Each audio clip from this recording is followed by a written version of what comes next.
사랑하는 여러분, 오늘은 말씀이란 제목으로 은혜 나누겠습니다. 성령 하나님의 은혜 은총이 여러분에게 가득하기를 축복합니다. 다시 한번 얘기하세요. 충만하세요.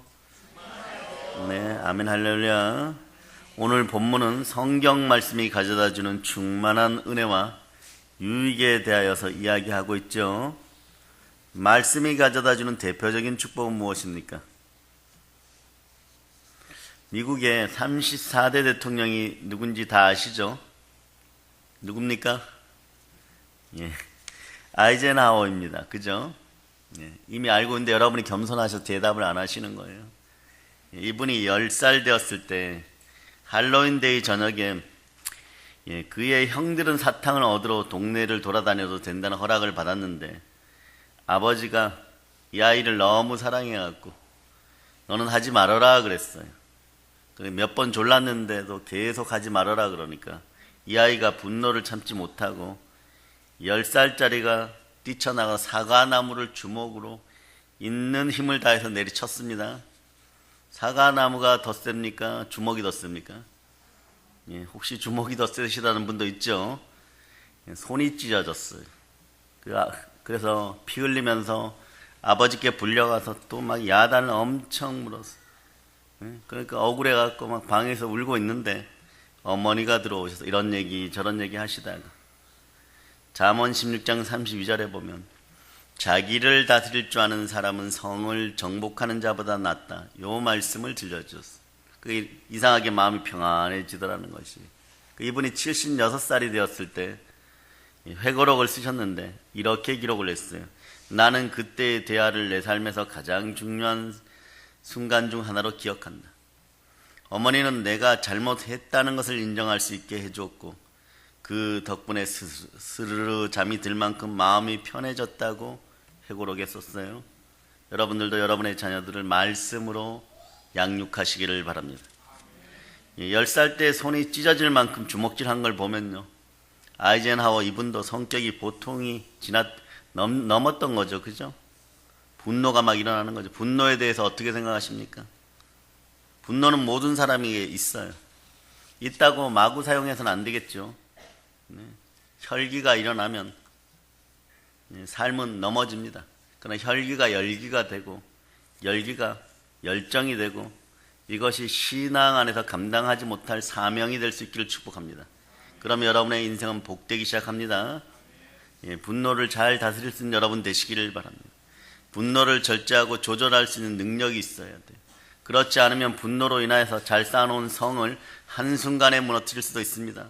특히 집안의 어른들과 부모가 분노를 절제하지 못할 경우에는요, 자녀들의 앞날을 그르칠 염려가 아주 많다고 성경 계속 얘기합니다.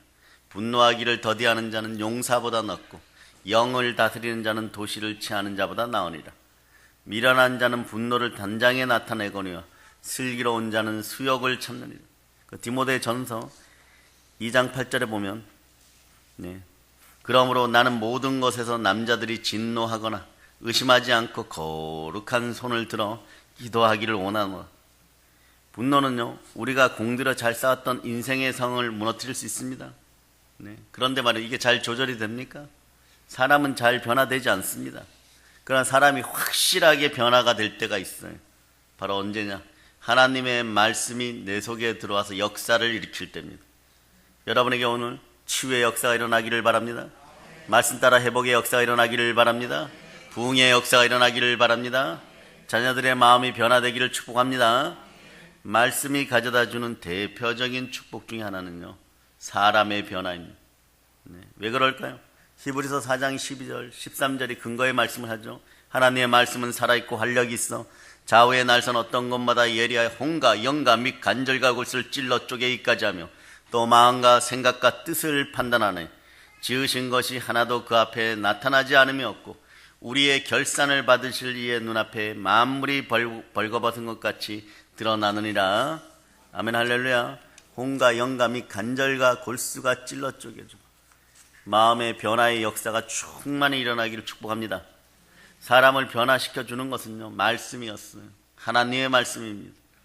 하나님의 말씀이 기록된 성경이 늘 여러분 곁에 함께 하기를 축복합니다. 성경은 사실 하나님께서, 아버지 하나님께서 우리에게 주시는 인생 지침서죠. 사랑의 인생 지침서예요. 성경에는 아버지 하나님이 우리를 향한 사랑이 가득 들어 있습니다. 성경은 하나님의 사랑을 사람의 언어를 통해서 우리를 구원해 주시는 특별한 계시입니다. 성경 말씀은 1.1획도 틀리지 않습니다. 여러분 어떻게 믿을 수 있습니까? 표적이 있습니까? 예표가 있습니까? 그것이 무엇입니까? 모든 사람에게 믿을 만한 증거 부활입니다. 다음 달에 부활절 행사가 다가오죠. 충만한 은혜 가운데 이 부활의 능력을 여러분 넘어지고 자빠지고 앉은 부분에서 모두 누리는 여러분들이 되시기를 축복합니다. 하나님 우리를 사랑하십니다. 하나님은 그 사랑의 절정으로 말이에요. 우리에게 그 사랑을 너무 표현하고 싶었어요. 어떻게 표현했을까요? 말씀이 육신이 되어 이 땅에 오신 예수 그리스도를 통해서 그 사랑을 표현하셨습니다. 자, 요한복음 1장 14절로 찾아보십니다.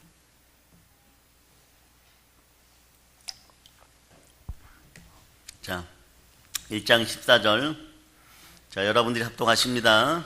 말씀이 육신이 되어 우리 가운데 거하심에 우리가 그의 영광을 보니 아버지의 독생자의 영광이요 은혜와 진리가 충만하더라. 아멘. 아멘. 할렐루야. 은혜와 진리가 충만한 역사가 여러분에게 일어나기를 바랍니다. 우리를 향한 하나님의 사랑은요, 십자가에서 예수 그리스도를 통해서 나타났어요. 여러분 인생에 은혜가 넘치고 진리 가운데 자유하시기를 바랍니다. 사랑 여러분, 우리 성도들은요, 여러분들은 성경을 읽으면 이제 어떻게 변화되는가요? 오늘 본문에서 그 답을 줍니다. 14, 15절을 여러분들이 한번 합독해 보세요. 디모데후서 3장 14, 15절. 자, 여러분들이 합독해 보시기 바랍니다. 그러나 너는 배우고 확신한 일에 거하라. 너는 내가 누구에게서 배운 것을 알며 또 어려서부터 성경을 알았나니 성경은 능히 너로 하여금 그리스도 예수 안에 있는 믿음으로 말미암아 구원에 이르는 지혜가 있게 하느니라. 아멘. 여러분들이 여러분 인생에서 확신하는 것이 몇 가지 있습니까? 많이 없어도 됩니다. 단 하나만 확신하시면 됩니다. 예수는 그리스도십니다. 누가 부활하셨습니까? 네, 그분이 그리스도십니다. 그러니까 여러분, 우리가 인생에서 확신하는 일에 거하게 됩니다. 여러분이 하는 일마다 확신할 수 있는 거예요, 여러분. 이것만큼 안정적이고 든든하고 행복한 것이 어디 있습니까? 우리가 성경의 말씀을 읽고 배우면 확신하는 일에 거하게 되는 거예요. 홍해 앞에서 모세의 신앙 고백을 들어보세요. 보이지 않는 하나님을 보는 것 같이 그는 의지하고 여호와께서 너희를 위하여 싸우시니 요동치 말고 가만히 서서 여호와의 싸우시는 걸 보라. 오늘 내가 본 저 거대한 애굽의 군대를 다시는 영원히 보지 아니라. 이렇게 말씀 가운데 확신을 가지고 선포해 버립니다. 그 신앙 그대로 하나님은 홍해를 열어 제키셨습니다. 여러분의 인생도 에바다 열릴저다. 예수 피로 선포합니다. 여호와 하나님은 이스라엘 백성으로 말미암아 육지로 건너가게 하시고 뒤를 따라오는 애굽의 군대 전부를 수장해 버리셨어요. 전적으로 하나님께 맡기는 삶, 이것이 확신하고 그리고 확신하게 하는 삶인 줄 믿습니다. 이것이 믿음의 삶이에요. 믿음의 삶은 기도의 응답과 축복이 함께합니다. 믿음의 삶은 기도의 기적이 함께하는 거예요. 마태복음 21장 22절에서 너희가 기도할 때 무엇이든지 믿고 구하는 것은 다 받으리라 하시니라. 네? 이 말씀을 믿고 여러분이 기도하는데 이 말씀의 기초의 양식은요 뭐냐 그러면 여러분들이 평상시에 여러분 속에 말씀의 양식이 얼마나 들어와 있느냐 그것을 기초로 한다는 사실을 여러분이 기억하시기를 바랍니다. 그래야 시각, 촉각, 후각, 청각, 미각, 오감이 작용하지 않아요. 이 말씀을 보고 막 기도하는데 눈 뜨는 순간에 생각 속에 촉각적으로 안 된다가 들어옵니다.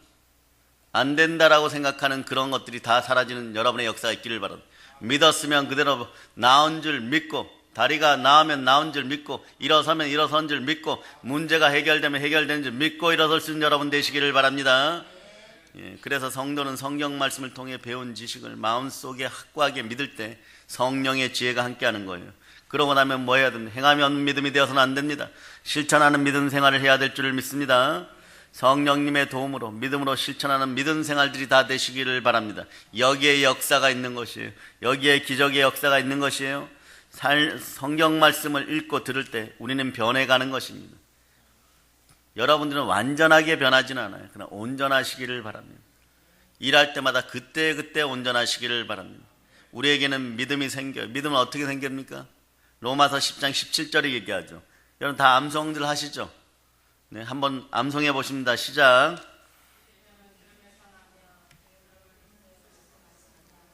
예, 믿음은 들음에서 나며 들음은 그리스도의 말씀으로 말미암은. 믿음은 들음에서 나는 거예요. 들음은 그리스도의 말씀으로 말미암았습니다. 말씀은 우리에게 믿음을 자라게 해줍니다. 믿음은 들음에서 생긴다는 거예요. 듣는 데서 믿음이 생성되는 것입니다. 그러나 듣는 걸 아무거나 들어서는 안 됩니다. 무엇을 들어야 됩니까? 그리스도의 말씀이 들려야 됩니다. 더러운 소리가 들려서는 안 됩니다. 귀 있는 자들은 성령의 말씀을 들으라고 요한계시로 계속 얘기하죠. 바로 예수 그리스도의 말씀, 하나님의 말씀, 여기에 믿음의 출처가 있다는 것을 기억하시기를 바랍니다. 기억되기를 또한 축복합니다. 하나님의 말씀이 우리에게 믿음을 가져다 주는 거예요. 말씀의 축복은 우리에게 믿음을 선물로 주시는 것입니다. 네, 믿음이 은사 가운데 있어요. 네, 믿음은 은사예요.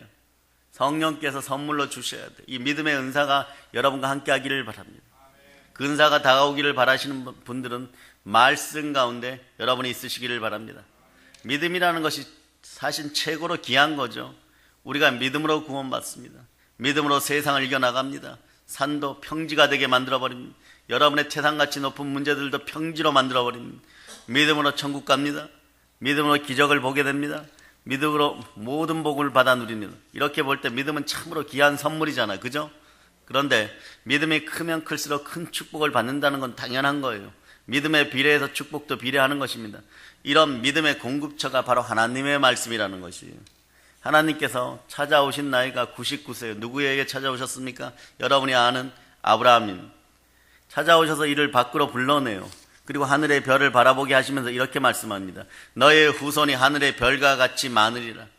그런데 그 다음에 아브라함이 그 말씀을 듣고 어떻게 여기냐 그러면 성경을 보면 아브라함이 여호와를 믿으니, 아브라함이 여호와를 믿으니, 네. 하나님이 말씀하신 것을 아브라함이 믿었다고 얘기합니다. 믿음이 이제 어디서 생기는지 아시죠? 하나님의 말씀에서 생기는 것입니다. 하나님의 말씀을 들음으로써 믿음이 생겨나는 것이에요. 그리고 자라는 것이에요. 이처럼 말씀은 우리에게 믿음을 가져다 주는 것입니다. 말씀을 제대로 예배를 통하여 들어 내마시키고 성경을 소리 내어서 읽고 쓰고 암송하는 여러분 되시기를 바랍니다. 말씀을 건성건성으로 보는 교인이 있었어요. 이분은 어떤 게 특징이냐 그러면 날마다 성경을 상고하라 담임 목사님 계속 말씀하시니까 보기는 봐야 됩니다. 그럴 때가 있죠. 근데 이분은 특징이 뭐냐 그러면 성경을 앞에 가져다 놓고 그냥 턱 펼쳐갖고 한 구절 마음에 드는 구절이 눈에 딱 띄면 성령님 감사합니다 이러고 벌떡벌떡 일어나는 거예요. 근데 어느 날 말입니다. 자, 하나님 오늘 제가 무엇을 해야지 성경을 통해 가르쳐 주세요. 눈 감고 성경을 딱 펼쳤습니다. 대충 열어 젖힌 성경 구절이 뭐였냐 그러면 마태복음 27장 5절이에요. 여기에 이 내용이 뭐냐 그러면 이거예요. 이 본문이 유다가 스스로 목을 메어 죽은지라. 이 사람이 이제 마음이 황당하죠. 죽을 수는 없잖아요. 그래서 다시 한번 눈 감고 펼쳤습니다. 근데 그 다음 말씀이 역대하 23장 4절의 핵심 구절이 이거예요. 너희도 이와 같이 행하라. 네? 상황이 이쯤 되니까 이제 죽을 수는 없잖아요. 눈 감고 다시 한번 펼쳤습니다. 접었다 펼쳤어요. 그런데 너의 눈이 보는 대로 쫓아 행하라. 전도서 11장 9절입니다. 이 말씀을 보자 정말 숨이 막힐 지경이었다고요. 근데 그 다음 날부터 이 습관이 바뀌었어요. 네?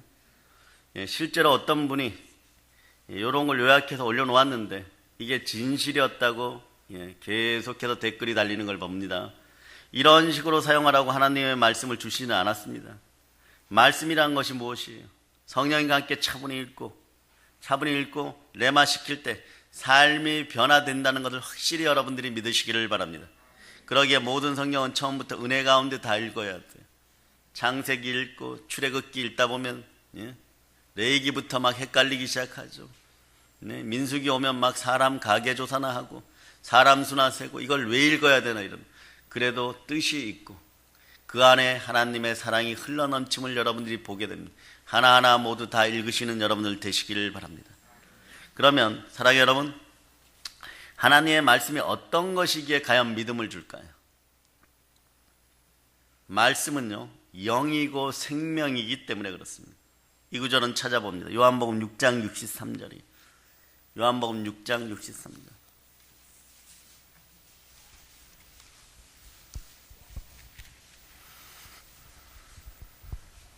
자, 찾으셨죠? 자, 여러분들이 합독하십니다. 살리는 것은 영이니 육은 무익하니라. 내가 너희에게 이른 말은 영이요 생명이라. 아멘. 아멘 할렐루야. 내가 너에게 이른 말, 내가 너에게 한 말이 영이요 생명이다. 이것을 정리하면 내가 너에게 한 말, 즉 말씀은 영이고 영은 또한 생명입니다. 그러므로 살리는 것은 영이라는 말은 살리는 것은 말씀이란 뜻이 되잖아요. 말씀이 우리를 살린다는 것입니다. 말씀은 우리의 영혼을 살립니다. 말씀은 우리의 마음을 살립니다. 그리고 말씀은 우리의 삶을 살려가죠. 우리는 육적 생명을 가르쳐 목숨이라고 하죠. 여러분, 목숨값이 얼마면 되겠습니까? 한 몇 억 주신다고 하면 여러분의 목숨을 내놓을 자신이 있습니까? 그런데 여러분 안 그러잖아요. 아무리 많은 돈을 준다 해도 자기 목숨과는 바꾸지 않습니다. 그래서 예수님께서는 천하를 얻고도 그 생명을 잃으면 무슨 유익이 있겠느냐고 하신 거예요. 80년에서 한 100년 정도 사는 육체의 생명도 이렇게 중요한데 말입니다. 영혼의 가치는 값으로 계산할 수가 없는 거예요. 여러분들은 천하보다 귀하십니다. 그런데 이 영적 생명이 아담의 타락으로 말미암아 다 죽어 있는 상태였어요. 우리는 느끼지 못해도 모든 사람은 영적으로 다 죽었었습니다. 에베소서 2장 1절은 첫머리에서 이렇게 얘기하죠. 그는 허물과 죄로 죽었던 너희를 살리셨도다. 그가 누구십니까? 예수 그리스도십니다. 우리 모든 사람은 허물과 죄로 죽어있던 상태였어요. 영이 죽어있던 상태에서 우리는 은혜로 다시 살아난 사람들입니다. 그런데 죽어있던 영을 다시 살릴 수 있는 것이 무엇이냐 하는 거예요. 살리는 것은 바로 성령님이 함께 하시는 말씀으로만 가능하다는 거예요. 말씀으로만 가능합니다. 여러분의 자녀들이 말씀 가운데 자라서 세계 열방을 주도하고 입을 벌릴 때마다 하나님이 채워지는 그런 놀라운 인생들, 그 최고의 선민이라고 하는 이스라엘의 머리를 밟고 설 수 있는 대한민국 하나님의 자녀들이 되시기를 축복합니다. 베드로전서 1장 23절에서 보면 너희가 거듭난 것이 썩어질 씨로 된 것이 아니요 썩지 아니할 씨로 된 것이니 하나님의 살아있고 항상 있는 말씀으로 되었느니라. 말씀이 사람의 죽은 영혼을 다시 살려낸다는 것이에요. 오늘 막 살아나는 것이 느껴집니까? 여러분의 영혼이 건강해지는 것이 느껴집니까? 말씀만이 죽어있던 영적 상태를 살아서 숨쉬게 만들 수 있는 거예요. 그러므로 하나님의 말씀이 귀한 이유가 여기에 있습니다. 세상에 좋은 책들 많죠. 웰빙에 관한 책도, 힐링에 관한 책도, 생활에 도움이 되는 책들도, 감동적인 책들도 많아요. 그러나 여기는 마음까지 터치합니다. 그러나 영혼을 살리는 책은 성경밖에 없습니다. 한 영혼을 살리고 그 사람에게 영생을 주고 그를 죄에서 건져낼 수 있는 책은 유일하게 하나님의 말씀인 성경밖에 없습니다. 성경책 말고 다른 책을 읽고 구원받았다는 사람을 보았습니까? 성경책 말고 다른 책에서 구원의 가장 강력한 표적인 부활을 얘기하는 것은 아무것도 없습니다. 성경책 말고 다른 책을 읽고 믿음을 얻었다는 소식을 들어보셨습니까? 여러분 들어본 일이 없을 거예요. 안 되니까 그런 것이. 성경만이 우리를 살리는 책입니다. 한 영혼이 살아나는 일, 한 영혼이 믿음을 소유하는 일은요, 반드시 성경과 관련된 말씀에서 역사하는 것입니다. 실제로 화성봉담에서 그런 일들이 있었어요. 어떤 분들이 인생을 살다가 너무 지쳐가지고 사업에 계속 실패하니까 정말 죽으려고 했습니다. 그래서 마음먹고 지하, 이렇게 보면 반지하 되는 아파트들이 과거에는 연립식으로 있었죠. 그 문을 열고 나오려고 하다가 문득 자기 마음의 책상 쪽으로 가고 싶은 마음이 생겨갖고 책상 서랍을 이렇게 열었는데 10년 전에 받은 전도지가 한 장 있었습니다. 거기에 구절이 뭐냐 그러면 수고하고 무거운 짐진 다 내게로 오라. 내가 너희를 쉬게 하리라. 이 한 구절 말씀으로 그의 인생이 살아납니다. 죽을 힘으로 살아야 되겠다. 이분이 간증하고 다니는 거예요. 죽을 힘으로 살아야 되겠다. 수고하고 무거운 짐진 자들아 다 내게로 오라. 내가 너희를 쉬게 하리라. 그러면서 어릴 때 교회 나갔던 것이 생각났어요. 예수 품으로 돌아왔습니다. 말씀이 그를 예수 믿는 사람으로 완전히 바꿔놓은 것이에요. 이 사람에게는 이 한 구절이 말씀이 생명이 되었던 것이에요. 때로는 한 구절의 말씀이 어떤 사람을 구원을 받게 하고 죽은 자리에서 살아나게 하는 놀라운 믿음을 역사하게 하는 줄 여러분들이 믿어지시길 바랍니다.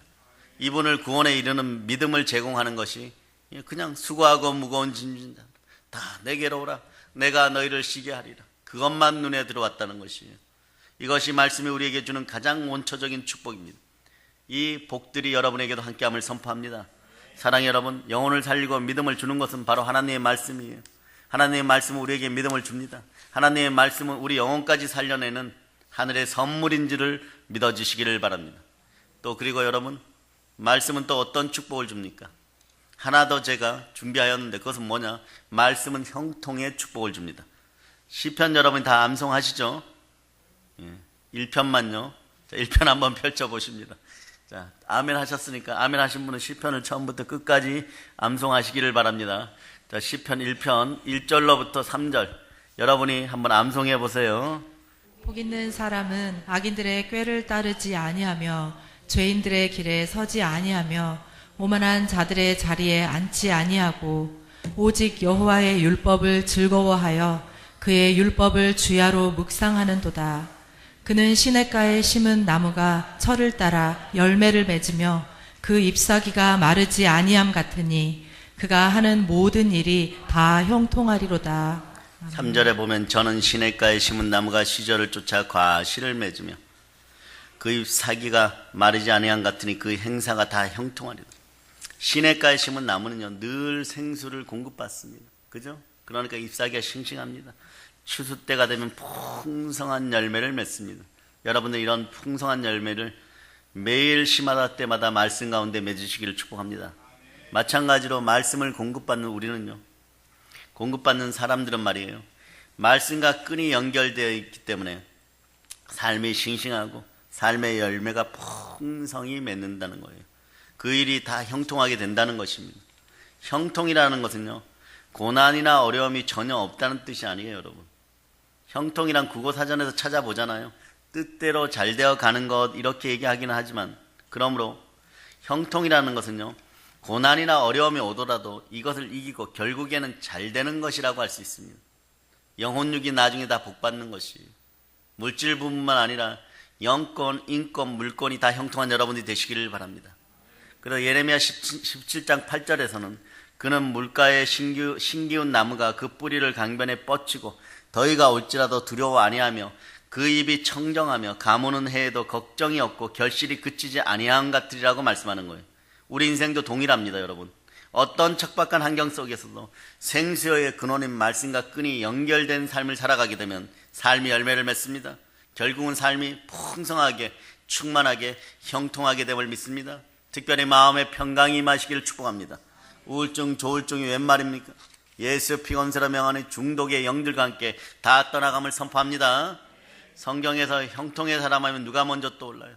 저는 성경에서 형통의 사람 하면 요셉이 가장 먼저 떠오르죠. 종살이하고 고생하는 것이 무슨 형통이냐? 이렇게 보시면 안 됩니다. 형통은 앞에서 말씀드린 것처럼 어려움도 있을 수 있고 삶의 억울함도 있을 수 있습니다. 그러나 어려움과 역경 가운데 여러분 이겨내고 결국은 남들과 차원이 다른 그런 놀라운 복을 받는 것이, 그런 것이 형통이에요. 여러분, 어려움과 역경이 있어요. 왜 인생에 어려움이 있겠습니까? 삶의 문제는 생기죠. 그러나 삶의 문제는 세 가지 유형으로 분리되죠.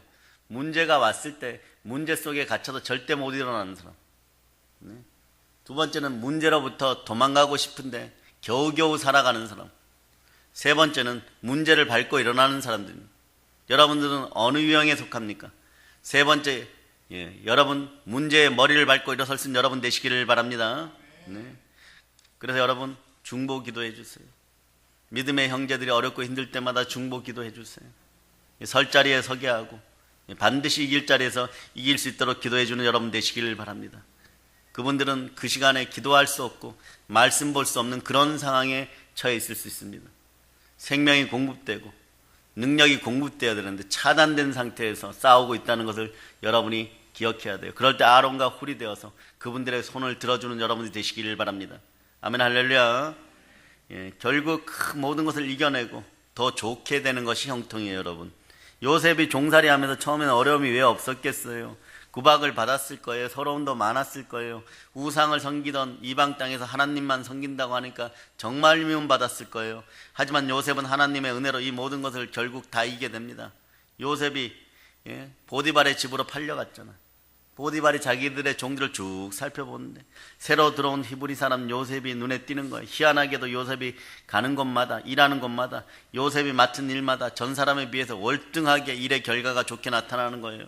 그 보디발은 요셉을 자기 신복으로 삼고 집안일과 재산을 모두 결국은 요셉에게 맡기고 관리하게 만들어버립니다. 보디발의 집에 있을 때 형통의 복이 요셉에게 임하니까 그 집안이 복된 거예요. 여러분들도 말씀 가운데 복된 사람들과 함께 하시기를 바랍니다. 그 보디발의 아내의 모함으로 감옥에 갔지만 거기서도 형통의 축복이 요셉에게 임하게 되는 거예요.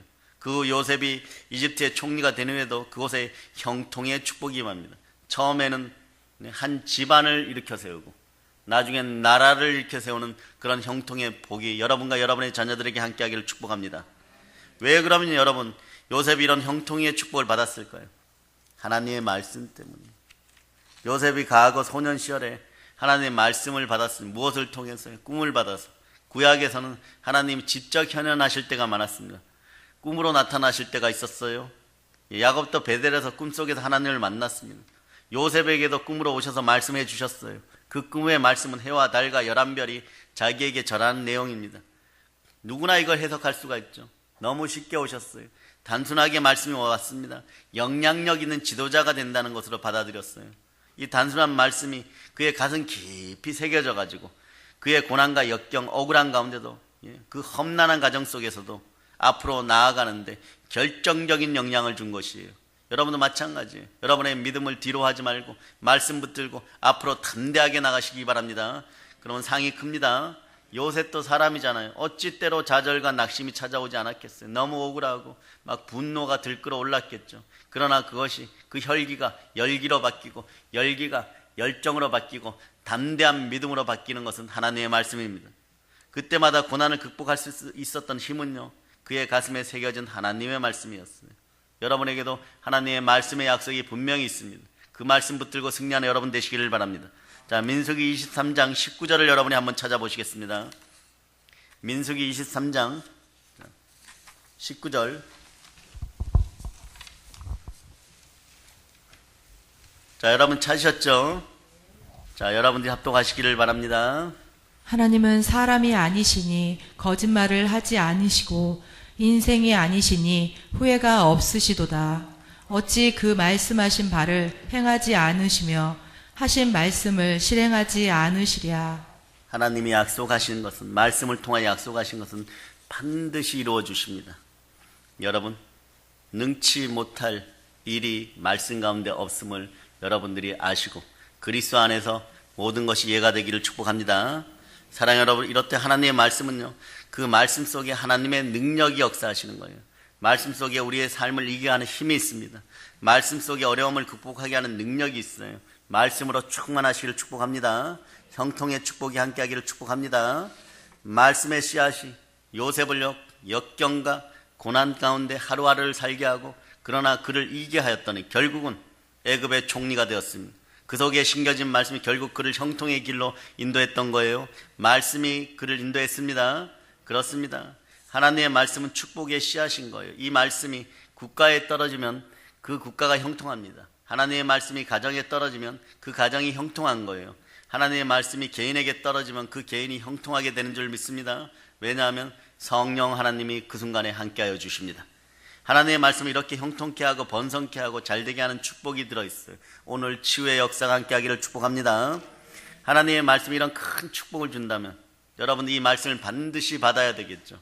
레마시켜야 되겠죠. 어떻게 하면 그렇게 될 수 있습니까? 말씀을 사모해야 됩니다.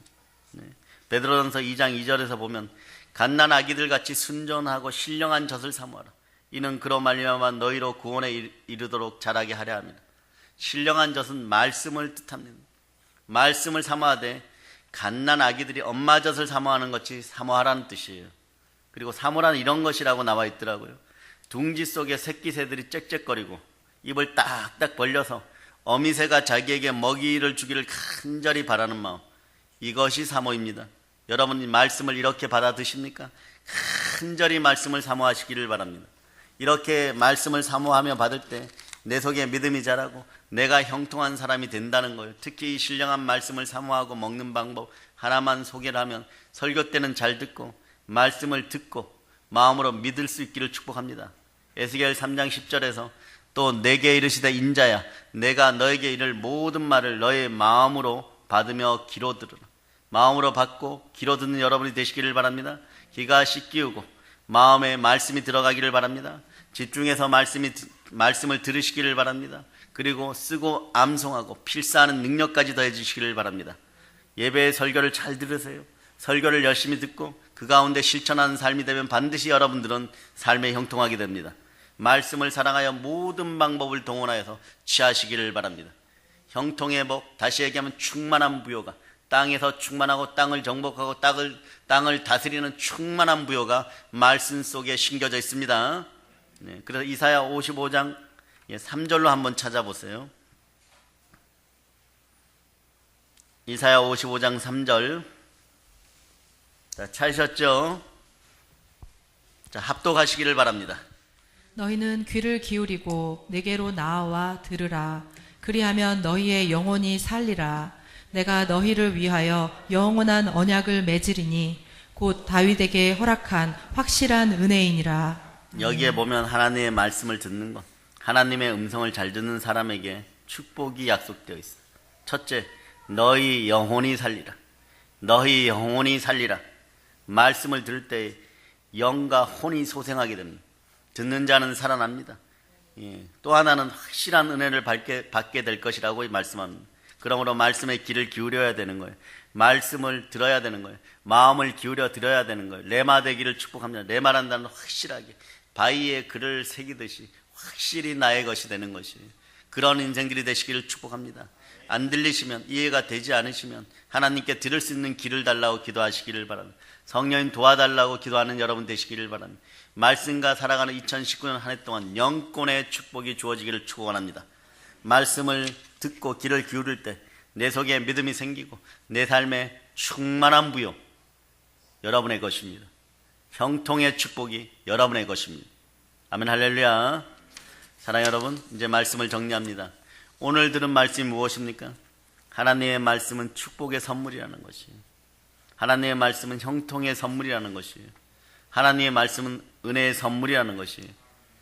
우리 아이들처럼 받아들이시기를 바랍니다. 여과 없이 그냥 받아들이시기를 바랍니다.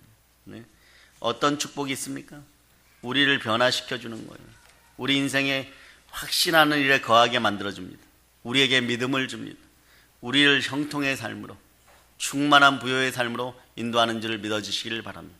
말씀 가운데 여러분의 각 가정에 사업과 자녀와 분기도에 놀라운 역사가 있기를 바랍니다. 자녀들에게 말씀을 물려주세요, 여러분. 그러므로 이런 축복의 삶을 누리기 위해 듣는 것에 집중하시기 바랍니다. 설교 시간에 간절히 사모하는 마음으로 영혼의 양식을, 새끼새가 어미새에게 먹이를 받아 먹듯이 입을 딱딱 벌리고 아멘 아멘 하면서 제대로 받아서 드시는 여러분 되시기를 축복합니다. 그리하여 말씀을 날마다 가까이 하여 축복받는 주인공 되시기를 바랍니다. 천인이 옆에서 만인이 옆에서 쓰러지고 넘어져도 여러분과 여러분의 자녀들이 이김을 선포합니다. 이제 성령 하나님의 충만한 축복으로 말씀이 살아 역사하는 사랑의 능력의 성도들 다 되시기를 우리 주 예수 그리스도 이름으로 축복합니다. 아멘, 할렐루야.